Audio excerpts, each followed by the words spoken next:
Hi guys, and welcome back to my War Games hobby channel. Alec here.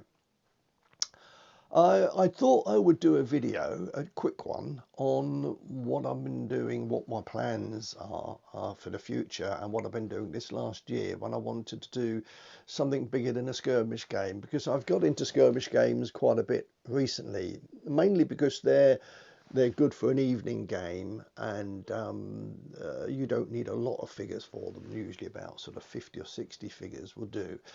But because sometimes I like to get involved in big battles, and we have been having some down the club on some evenings, but also there's a group of us have been playing all day games when we're all free, when we're either not working or, well, I'm not working myself, but when we have time to do it, when we can all get together and we have a big battle game.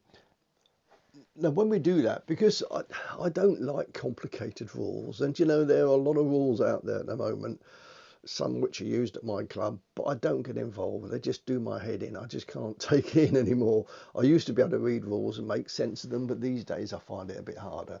So I have been looking for sets of rules that give a good game for a big battle, but are not too complex.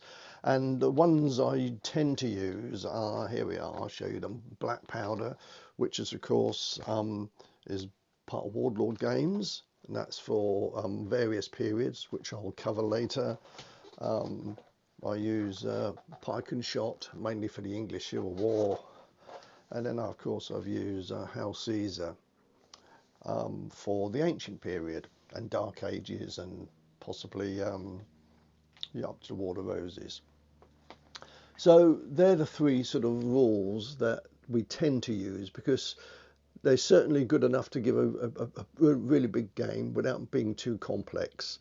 And they've got a similar sort of feel to them. I'm not going to go through the differences between each set of rules right now because it would take too long, but they do vary slightly. But probably 80% of the rules are very, very similar. So they're quite. If you play one, it's quite easy to pick up the other. One of the reasons I really like these rules, we'll talk about Black Powder first if you like, is because you can vary the size of the units. In other words, it's not set in stone. Now, if you look in the book, it might suggest that for an average size unit you have 24 figures, for example. For a large unit it might be 32, and for a smaller unit probably down to 18. I mean, it varies. It doesn't really matter, because the casualties and the way that unit reacts doesn't matter what size the unit is. It's got the same sort of attack value and defense value and morale save, etc. So let me just explain a little bit about where the size of the unit doesn't really matter. Let's take this example. Here we have a British, the British Army at the Battle of North Point in the book. And you can see here that the British light infantry here was a large unit, and this is a medium-sized unit. So let's just take the medium unit first.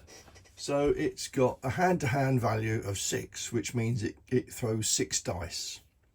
It's got a shooting value of 3, and it's got a morale figure of 4+, which is what you need to roll for saves.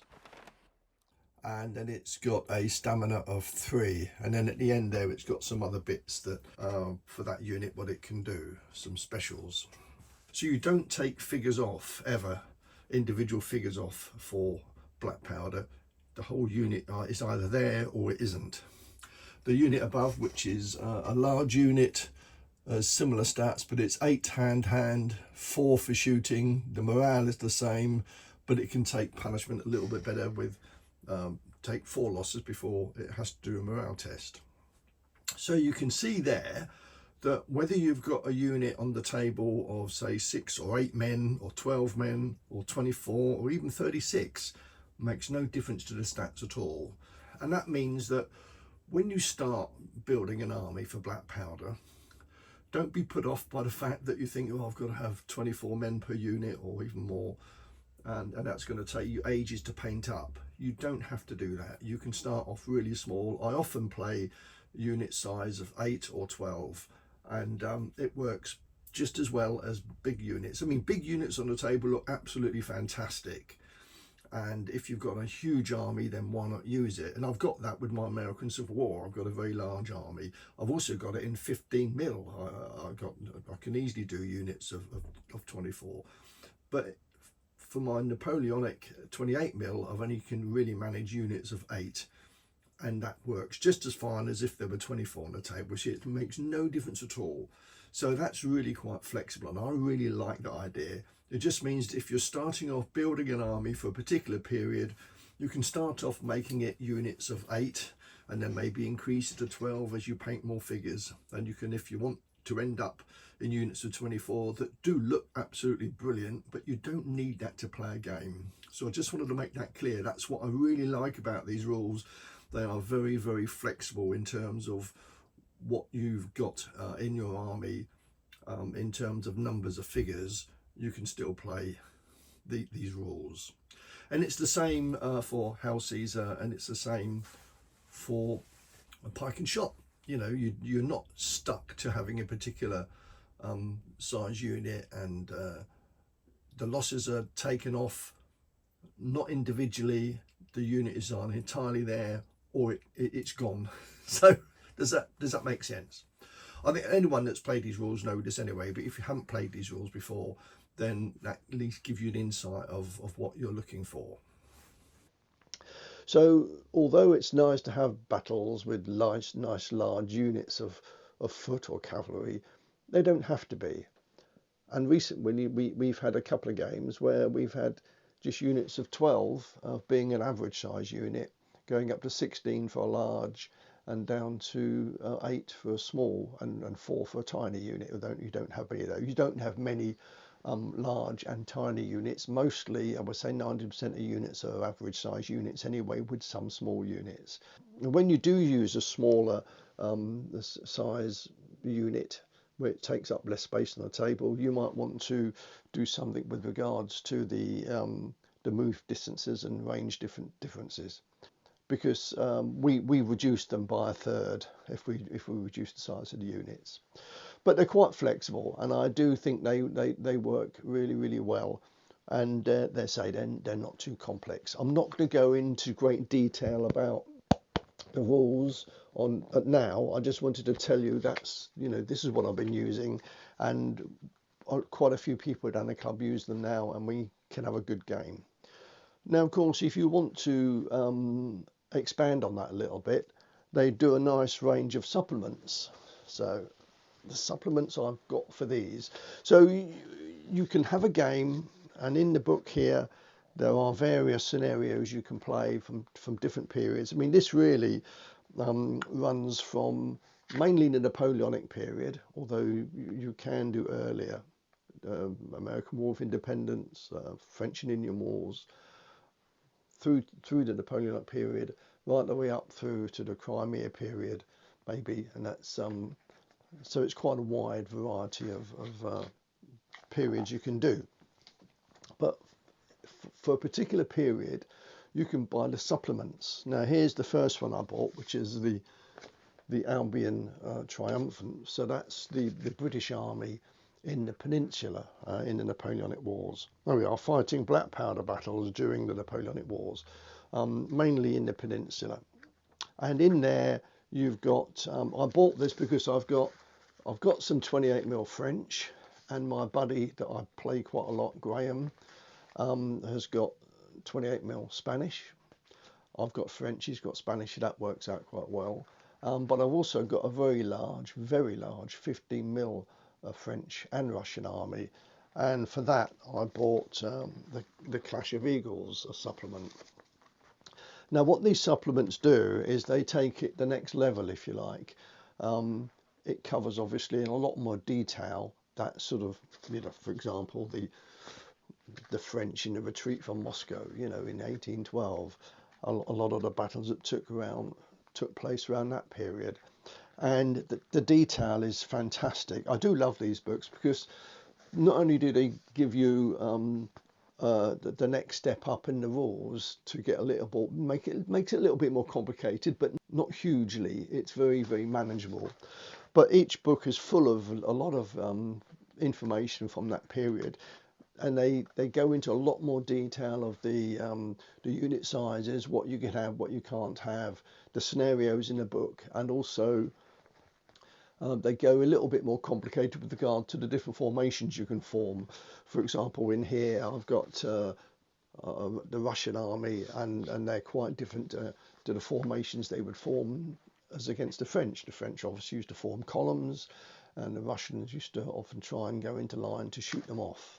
Well, especially the British did. The British were known in the Napoleonic Wars to form lines, and the French would form these columns of attack. So in each book it expands on that a little bit as well. So that's the second one I bought. The other one I've really played a lot of is The Glory Hallelujah, which is the American Civil War. And again, there's lots of different scenarios in that book, and it lists each scenario, usually a reenactment of a battle, will list the troops that are there and what you can have and what you can't have. But there's lots of other information there about that period, a little bit of history about the generals and the armies of the period. So again, a very good read. The next one I bought was Rebellion, which is the American War of Independence.